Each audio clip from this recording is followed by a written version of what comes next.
Chinky, ano ba kayang magandang negosyo sa halagang 100,000 pesos? Kung gusto niyo malaman, you got to watch this episode. Videos that will make you wealthy and debt-free. Hi there, this is Chinky Tan, your pambansang wealth coach. Usapang business po tayo. Siyempre naman, lahat ng mga tao ay nagtatanong, ano ba yung magandang negosyo? Ito po pag may 100,000 pesos kayo mga friendship, ito na ang mga diskarte po natin gagawin. 10 po ang pwede kong i-share po sa inyo. Ang gagawin ko po dito, state ko muna ano yung potential, ano ang pros and cons. Kaya bago nyo pasukan, at least napag-aralan na po. Number 1, rice retail business. Alam mo, food is life pa rin. Hindi mawawala ang pagkain sa hapag ng pamilyang Pilipino, lalo na pag tinatawag natin rice, di ba? Unlimited rice. Malabo na kumain ka ng bagoong or let's say na dinuguan or if not naman po ng syempre adobo na walang rice, di ba? Pero sa halagang 100,000, kasyang-kasya na po yan. Ito pong kailangan po natin gawin. Kung lalo na kung gusto niyo magkaroon ng pwesto talaga, real pwesto, kailangan niyo po ng license to operate galing sa NFA, National Food Authority. Ano naman ang pros and cons po nito? Pros po nito, stable demand, staple food, low risk po. Okay? Siyempre, at the same time, ang kagandahan dito, pag meron ka ng rice at marami ka ng parokyano, mabilis po mag-expand ng mga other products na related po sa rice. Ang cons naman po, marami ng competition, marami nagbebenta. Tapos seasonal din ang variation, no? At saka, depende sa demand. May shelf life din po siya. Shelf life, hindi po pwede bang matagalan to. Nasa 3 months or 4 months lang ang shelf life nito. Kaya nga, importante po, pag kayo pumasok sa rice business, alam niyo po yung first in and first out method. At syempre naman, kailangan po ng malaking space, no? Mag-umpisa ka sa maliit, pero darating ang panahon, pag lumalaki ang demand mo, syempre kailangan mo na ng malaking space. Ito po para lumakas po ang kita po natin dito, mas maganda, pumwesto po tayo sa mga public market. Paalala lang again, iba't ibang klase pong rice. May brown rice. Okay. So, number 2, water station po at 100,000. Meron namang ganun. Actually, right now po, meron mga pahulugan po. Pahulugan, di pa po buong amount yan. Pahulugan style na pwede ka na mag-start ng water station. Ang water station kasi ay basic need din po ang tubig. At hindi rin makailangan ng malaking space. Siguro mga more or less 15 to 20 square meters pwede na kayong magkaroon ng water station. At the same time, minimal lang experience kailangan mo sa negosyo. Ang kailangan lang, marunong ka mag-manage at marunong ka mag-market. Ano naman pros po nito? Again, essential po siya, di ba? Constant demand. Tapos, once na-establish mo na, tuloy-tuloy na yung pagbibili. And then, ano naman po ang cons nito? Ang cons nito, syempre, yung initial investment mo, medyo may kalakihan at it takes time to recover. Dati, nung kalakasan pa, kayang-kayang 3 months, 6 months. Pero ngayon, siguro 1 year, 2 years. Syempre, kailangan mo ng space. And then third, cons din, marami ng competition, marami na pong nauna. Ito lang po pagka tayo po ay papasok sa ganitong negosyo, kailangan pag-aralan nyo muna talaga. Lalo na kailangan nyo pag-aralan yung delivery system. Alam nyo, hindi pwedeng maghintay ang mga clients po. Pero magkano potential income po nito? Ang potential income po nito nasa 20,000, 50 a month. Okay? And then third naman po ang multimedia business po. Para sa mga taong creative, halagang 100,000, pwede na kayo mag-invest sa camera, tripod, editing machine. Like for example, mga wedding events, di ba? Or if not naman, mga special events, di ba? Lalo na ngayon, mga politiko or if not corporate events, pwede rin po siya. Pros po nito, basta creative ka, magaling ka sa camera, magaling ka sa video, ang laki ng potential po nito. Pwede kasing photography, pwedeng videography, pwedeng video editing, panalong-panalo yan. Cons naman po, syempre naman kailangan mo ng kaalaman pagdating po dito, and then very competitive din po ang market nito. Ang income po nito can fluctuate also, hindi steady to. Project basis to At tatandaan nyo, pag walang project, walang kita. Magkano potential po ang income nito? Ang potential income if run well, 50,000 above, or if not, even 100,000 pa pataas. May mga kakilala po ako pag nag-charge po per event, mahina na 20 to 25,000. Pang-apat po, kung may 100,000 po kayo, pwede kayo pumasok sa mga mini grocery o mini store na po. Parang glorified version po ng tinatawag natin na sari-sari store. Convenience po nito, syempre, it attracts customers, high foot traffic. Ang kagandahan dito, maganda rin ang profit margin. Lalo na kung yung style nyo, medyo pang 7-Eleven, yung dating. Meron akong tinitingnan po nga dito na parang kalaban ng 7-Eleven o saka yung Uncle John's.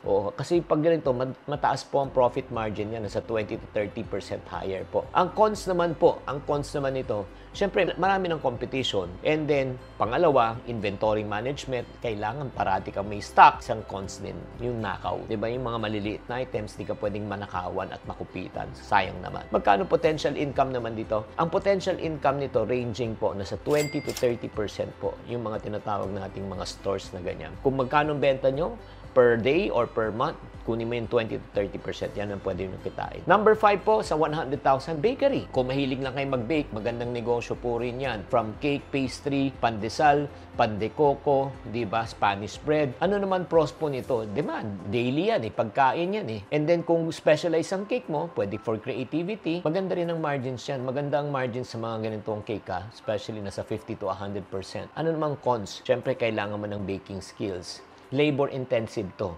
At saka walang tulugan to. Walang tulugan, madaling araw ka gumagawa ng tinapay. Ang problema rin, perishable tong product na ito. Pag hindi naubos, sino kakain? Baka kayo na lang kumain ito. Magkano po pwede nyong kitain dito sa mga bakery? Pwede kayong kumita actually ng mga 1,000, 2,000 a day, a day. Or if not naman po, may mga iba kumikita ng 5,000 a day. So, ranging yan, nasa 30, 60, or 120,000 kung mapapatakbo mo ng tama. Now, let's go to number 6. Negosyo. Okay pa ba kayo? Kung okay pa ba kayo, type okay in the comment section. Laundry shop po. Siyempre, sa mga communities na tinatamad na maglaba. Ano naman ang pros po nito? Siyempre, di ba? Para sa mga busy professionals. Paulit-ulit magpapalaba yan sa inyo. Pwede siyang residential, pwede siyang commercial, pwede siyang restaurant, pwede siyang hotel kung gusto mo yung mga clients mo. Ano naman ang cons po nito? Siyempre, equipment, maintenance cost. Kailangan mo ng tao, di ba? At marami na rin competition. Pero magkano ang potential income nito? Ang potential income na mga ganito, mahina na po na sa mga 15 to 20,000 pesos per month kung tama po ang pwesto nyo, and then to a high of 50 to 100,000 pesos per month. Ito naman po, ang next, kung may 100,000 ka, alam mo, ito naman po, pang down payment lang, hindi pa full amount to. Baka pwede mo i-consider yung tinatawag na Airbnb rental. Okay? Again, de-define ko lang, pang down payment lang yung 100,000. Kung may makukuha po kayong mga unit na pwede nyo na talagang pang down payment at pwede nyo na tinatawag na RFO, Ready for Occupancy. Pwede nang automatic, papaupahan mo na siya at yung monthly na makukuha nyo pong pera, yan na po ang pambabayad nyo po sa tinatawag nating monthly amortization nyo. Ang pros po ng Airbnb rental, siyempre, pwede mo na gamitin yung existing property mo. Kung gusto mo, mismo yung bahay mo, yung isang room, di ba? Or pwede mong paupahan yan. Or let's say, kung meron kang extra na space na hindi nyo ginagamit, or bahay na hindi nyo ginagamit. Or number 2, or condo na hindi nyo ginagamit. And then, ang kagandahan po dito, pwede itong short term, pwede rin siyang long term. Ang cons naman po nito, siyempre, yung initial investment, renovation, furnishing, tapos magpapaupa ka, magmamarket ka pa. At saka, depende kung peak season o hindi. Ang ROI pala nito ng mga Airbnb, depende po yan. May mga iba, 5 years, bumabalik na. May mga iba, 7 years. Mga iba, 10 years. So, it all depends on the frequency ng rental. Let's go to number 8. Sa 100,000, alam mo, magandang pwede rin pasukin negosyo. Food catering, mga events, birthday party, binyag, kasal. Ayun, mga events or libing, mga ganun, mga wake. Diba? Ano pros po nito? High potential po talaga to, lalo high profit po to, lalo na kung ikaw ay magaling magluto at saka kung ito, yung mga customers mo talagang gustong-gustong pagkain mo paulit-ulit lang. Diba? Pag may event na o-order po sa inyo, ano namang cons? Kailangan mo magluto, kailangan mo mamalengke, seasonal din po siya, depende sa peak season, hindi. At syempre, may mga competition na. Magkano naman ang pwede mong kitain dito? Alam mo, ang gross profit nito, ang gross profit wala pa yung net. Pwede kang kumita ng mga 50 to 100%. Kunyari, bumenta po kayo ng 100,000, pwede kayong kumita ng more or less 25,000 to 50,000 pesos a month. Oo. Depende kung paano kayo magpresyo. Number 9! Let's go to number 9 naman po. Number 9. Na kung may 100,000 ka, ito po hindi siya glorified na negosyo, pero maganda po siya. Junk shop po. Yes. Kung meron kayong pwesto, makakabili ka ng mga luma, bote, dyaryo, garapa, tanso, bakal, di ba? Papel, karton, di ba? Ito yung mga yon. Huwag mo titignan na parang, ay, cheap naman. Pero, alam mo ang laki ng potential ng mga recycling materials, lalo na kung yung mga environmental friendly, gusto na talaga po nila. At you can also partner, ito lang, bigyan ko yung tip, NGOs and LGU for steady supply. Lalo na ang dami nila ng waste material na hindi nila alam kung saan dadalhin. Kung tinatapon lang na, kunin mo na. Ano namang cons? Siyempre, kailangan mo ng location, kailangan mo ng equipment, kailangan mo ng permit, and then, siyempre, recycled material to, flammable yung mga iba. Kaya nga, make sure, nasa safe place po siya. At kailangan po, mayroon din kayong pagbebentahan. So, magkano average kinikita po ng isang junk shop? O ito lang po, mahina na po. Mga nasa 1,000 to 2,000 pesos per day. Per day po yan, per day.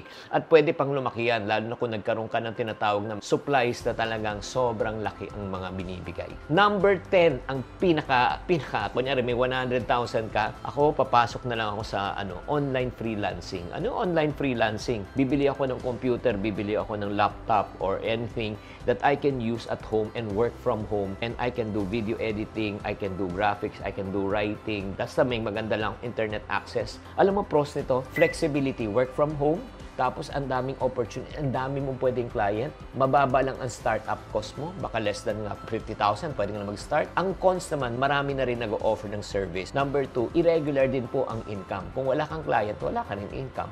Kailangan mo mag-promote at mag-network para ikaw ay makakuha ng clients. So, itong tatanungin ko po sa inyo, sa 10 na sinabi ko sa inyo, sa 10, ano sa palagay nyo ang mas applicable for you right now at your present position? Pwede ka ba magbenta ng bigas, tubig? Or if not naman, pwede ka mag-multimedia business, ikaw photography, di ba? Ikaw pupunta, lalabas, videography, mini grocery, bakery, laundry shop, Airbnb rental, or if not naman, food catering. Number 9, junk shop, or number 10, online freelancing. Pakitype na lang sa comment section, ano sa palagay nyo ang babagay po sa inyo. Sana naman nakatulong tong episode na ito. If you do like this episode, please don't forget to like, share, and also don't forget to subscribe. Tatandaan, tamang karunungan, tamang disiplina po ang susi sa pagyaman.